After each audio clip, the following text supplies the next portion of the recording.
African network was because one of the things that we realized over time is that Africa needs to sort their issues out. We need to sort our issues out within ourselves, that we don't always expect the global north, as we call it, to be the one which comes and tries to give us solutions to what is basically our own problems. And the best way of doing it, even as we know that Sunde here and all the other civil society organizations which are seated here are very capable of doing the work that they are doing.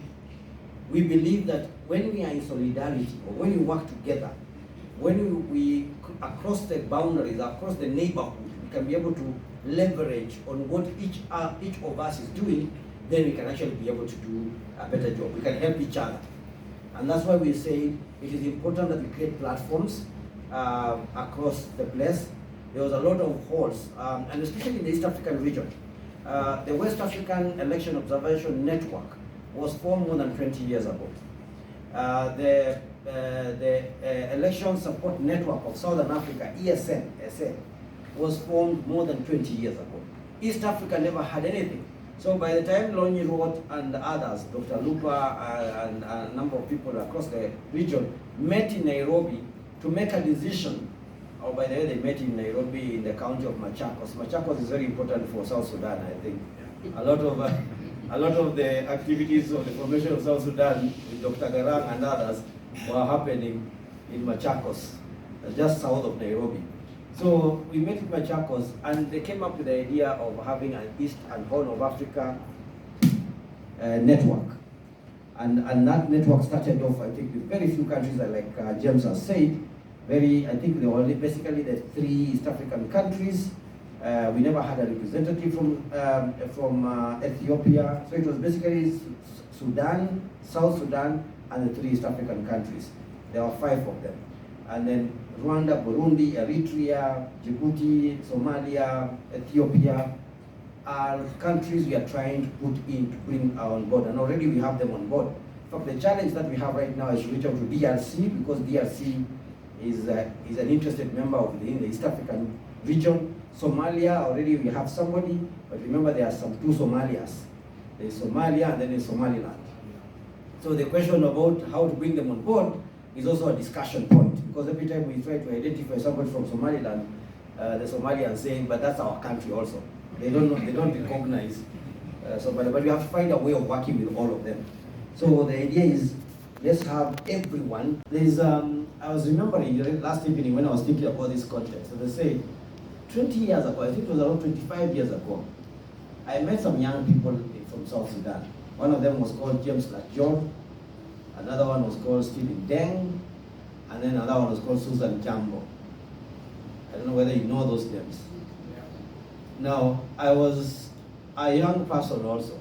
That time I had not grown any of these white hairs around me. We were trying to help. We had formed a group in Kenya which was agitating for constitutional changes. But then this group from South Sudan also came and we joined up, and we said we want to have a conversation about the walk towards independence, because at that time the discussion was still about the independence. And you see, so what I remembered about that and why it is relevant for this meeting today is that we have been making, these overtures towards each other. Can we work together? And now we have the platforms. I could say the same thing with the chair, Dr. Sarah Biwete. We met in a stadium. We used to sleep in the floors of Nambole Stadium in Kampala.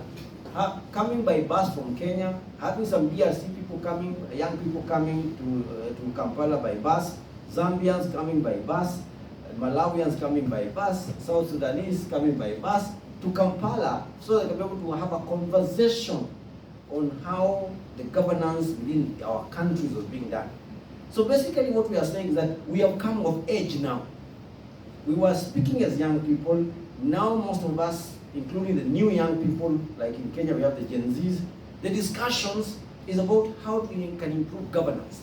So now we have an opportunity using the networks that we have, like the one that we have in EHORN, working with Sunde, working with Sugde in Khartoum with all the problems that they have there, working with Sero and Sekoe in Ethiopia working with the groups in Somalia, working with TEMCO and the others in Tanzania, we can be able to get our Africa going in the direction that we think we need to do. Thirdly, citizen voice. What is domestic election observation? It is the idea that the citizens should be the one in charge of their elections. And Dr. Sarah will tell you that the agitation for change is about how we can make sure the citizen is the centerpiece, so that the politicians, as James has said, that the politicians have already made a decision for 2 years, that they are not the ones who dictate what then must happen. It must be the citizen of South Sudan who makes the decisions about what needs to be done. So can we bring the citizens up to speed so that they can participate in this very actively in these processes? Because the elections belong to them. The leaders will come and go. We'll change leaders over time. But we will need the citizen to be the center of the action. Center of the action. So the idea of having these liaisons here, the idea of having this coming together here is the idea of positioning the citizen as a centerpiece of election activities within our region. And we need to help each other. What can Kenya do? On this day of democracy, the theme of yesterday was how to bring in artificial intelligence in terms of the governance work that we have. We saw it in Nairobi a few months ago. How did Gen Z manage that generations there? How did they manage to scare the president of Kenya to the extent that he dissolved his own cabinet? How did he do that? How did they do that? They went to the streets. And how did they mobilize? You know, the traditional Africa was always the one you say, oh, we know people are going to be coming from this particular area, Konyo area, and we'll make sure that they don't get out because we'll make sure that enough military people. But now we're using something called a phone. You mobilize each other. You talk to each other. You look inside the constitution. You look at the electoral laws, you unpack them, you talk to each other in those platforms, you have X-Spaces conversation, you have Zoom meetings. Where is the military there? Where are these people, big people who are holding big guns and other things there? You can't find, and the people are discussing. We have a young person in Kenya called Morara Kebaso, who armed just with his mobile and his car, he goes to the Auditor General's office, he gets the projects which the government has been funding. He gets an official audit report to say this person has been paid $5 million to finish this job. He goes to the site, takes a photo, says this is the finished product. And you have paid $5 million. Kenyans, this is your project. So see for yourself. Now there are young people in Kenya going everywhere now, stadiums, finished dams and other things. They're taking photos. That is digital democracy. That is how you can change how the country is run. In Kenya right now, politicians are afraid to be seen in public areas because they may be greeted. You know, in Nairobi you say tutasalimia. We'll greet them. And that greeting is not just the normal greeting. It is shaking you up to answer questions where you're not using the money properly. So I think we can do, if we make the citizen the centerpiece of activities, we are going to change the region. And we need to use these platforms to be able to do this moving forward.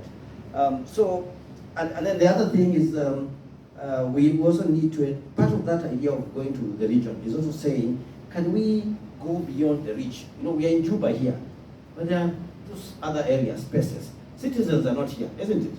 The citizens are out there.